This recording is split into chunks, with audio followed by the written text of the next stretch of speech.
Welcome once again. We're making an intermediate basic bodice. This area is the front pattern and we'll just go ahead to label here as our F. And this area is the back pattern and I'll label it as our back. So we'll be drafting both the front and the back together. I have marked out my line, so I'll just take it through to my measurement. From the startup line, this is my bust point at 11 inches. So I'll just go ahead to label that area as my bust point. After that, the next line that follows it is my underbust. My underbust is 14, so I'll just be labeling that UB as my underbust. And here is my half length or my waistline, however you want to call it. And this is my full length at 26.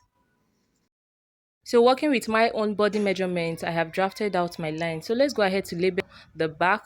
So the back lines actually have just the waistline and the chest line. We're yet to get the chest line. So this is my waistline at 15. If you notice, my waistline on the front is 17. As you can see, the waistline on the front here is 17, while my waistline at the back is 15. That's because the front is always longer than the back. A good way to do this is just to tie a rope around your waist and take the measurement, and you realize that the front part is always longer than the back. So mine is different by 2 inches.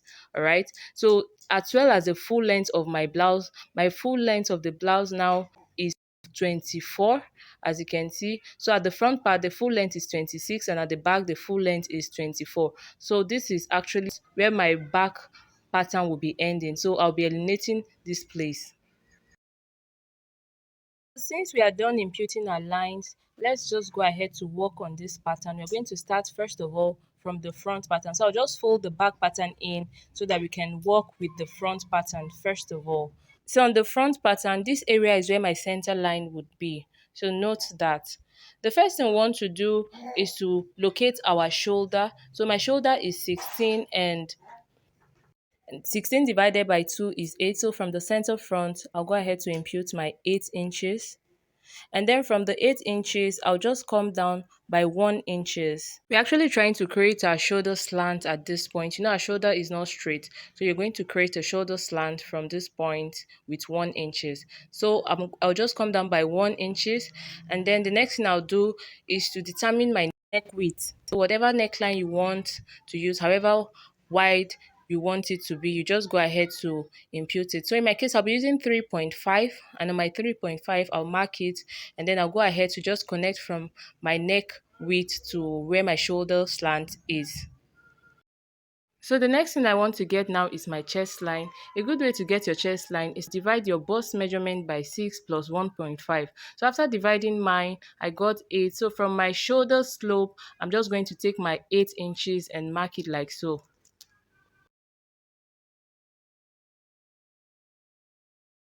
So having gotten our chest line, the next thing I want to do now is just to label my chest line, and then I'll extend my armhole line to that point. So that's where I'm going to impute my armhole. So since my shoulder is 8, I'm just trying to make sure that I am still at 8 before I draw a straight line.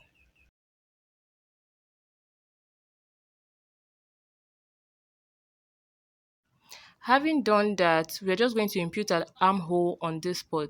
So from my shoulder slope to this point is 8 inches. I'll just find the midpoint of 8 inches, and then I'll mark my midpoint, which is at 4. So for the front, we are going to be coming in by 0.75. 0.75 is actually more than half inches, but it's not up to 1 inches. So on that point, I'll just be using my armhole curve to connect it. So this is going to form our armhole curve.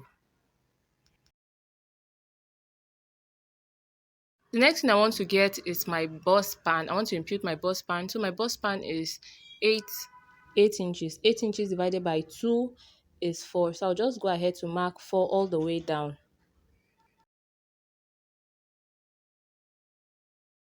Having done that, I'll go ahead to connect this dot with a straight line. So the next thing I want to do now is to do my underbust tightening. Okay, on the underbust, so I'll be taking 2 inches, that is 1 inches on both sides, using my bust span line as a guide. So I'll be taking 1 inches on the right side, 1 inches on the left side. However, this is not standard. It depends on the bust you're working with. I'm just working with an average bust, so I'm just doing 1 inches on both sides. From the full length, I went up by 2 inches, and that's where I'll be connecting my dart to. So this is our dart we are creating, and as well as making an under bust tightening on these bodies. So we need to extend the dart upward. So from the bust point, I'll just come down by 1 inches. So that's where our dart is going to end. So by 1 inches or 1.5 inches, like I said, depends on the bust you're working with. So if it's a big bust, you can do 1.5, but I'll be doing 1 inches in my case. So I'll go ahead to mark 1 inches on this point and then connect. So this area is our dart, and we'll be cancelling this place because we are cutting it out. All right, so we intend to cut here when we want to cut out these bodies. The next thing we want to do now is to get our shoulder dart. So this shoulder dart is not compulsory, it depends on what you're making actually. So I'll be finding the midpoint from my shoulder sleeve, and whatever I get, I'll just mark it. I had 2.5 because my shoulder sleeve is 5, so 2.5 is the midpoint. So I'll come up from the bust point. I'm going to come up by 1 inch because I want to connect it to this line, okay, to my nipple to nipple line. So I don't want to connect it direct on the bust point, so I came up first of all by 1 inch because it's going to create room for our bust. So after coming up by 1 inch first, before I go ahead to connect to this point, okay, so we are going to link the line with a straight line. Like I said, this shoulder line is not compulsory, but these basic bodies can be used for a corset, a princess dart, a bustier. So you'll be requiring this line depending on what you are making. But this is just the basic bodies foundation, all right? So that is why we are drafting this. So depending on what you're cutting, you decide if you want to use this line or not. The next thing I want to do now is to impute my measurement. So here's the measurement I'll be working with: bust 44, under bust 36, and waist 36. So my bust measurement 44 divided by 4 is 11. So I've marked 11, and also on the chest line, I went ahead to mark my 11 inches. My under bust is 36. 36 divided by 4 is 9. So we are not just going to be marking 9 because we've taken out that. So I'll check out my dart, how many inches I have there. I have 2 inches. So from that 9, I'll add up my 2 inches back because by the time we cut it, we don't want it to short. So I've added 2 inches back, it is 11. So also on my waistline, that is my half length, I'm taking my measurement. 36 is divided by 4 is 9 inches. So instead of marking my 9 inches, I'll just check out what I have on my dart. All right, so the dart I'll be cutting out, I'll check it out. So what I have here is 1.5 inches. So it means my 9 inches now plus 1.5 is 10.5. So I'll go ahead to mark this. So my full length, what I'll just do is to impute my bust measurement on my full length. So my bust measurement is 11, and I'll go ahead to mark it. So the next thing I'll do is just to connect these lines with these dots I have marked.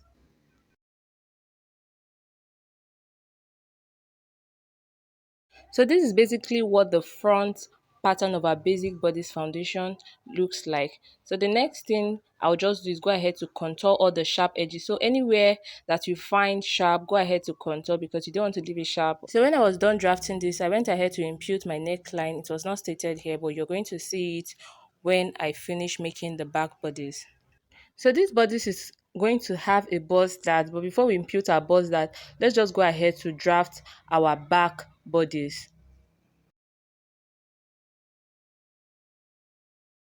Flipping to the back, this is what it looks like. I've already imputed our waistline and our full length. This is going to serve as our center front line. So every measurement will be taken from there. From our center back line, I'll be imputing my shoulder measurement. So first of all, I marked my neckline 3.5 inches, and then I'll go ahead to mark my shoulder measurement, which is 8 inches. So the same thing I have done for the front, I'll go ahead to do the same for the back, come down by 1 inches and create our shoulder slant.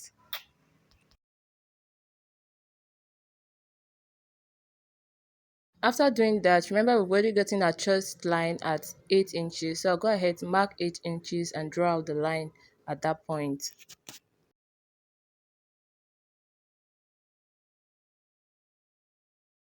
I went ahead to connect my armhole line.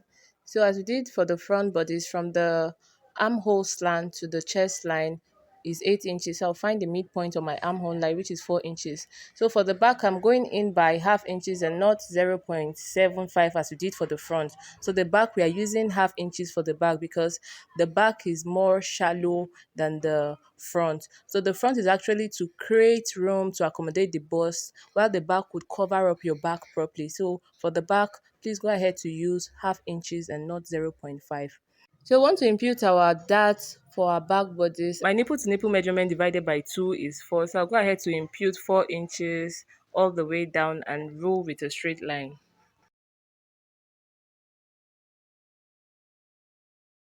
To impute our dart on the waistline, I'll come in half inches on both sides. So I'll be taking half.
Thank you so much for watching.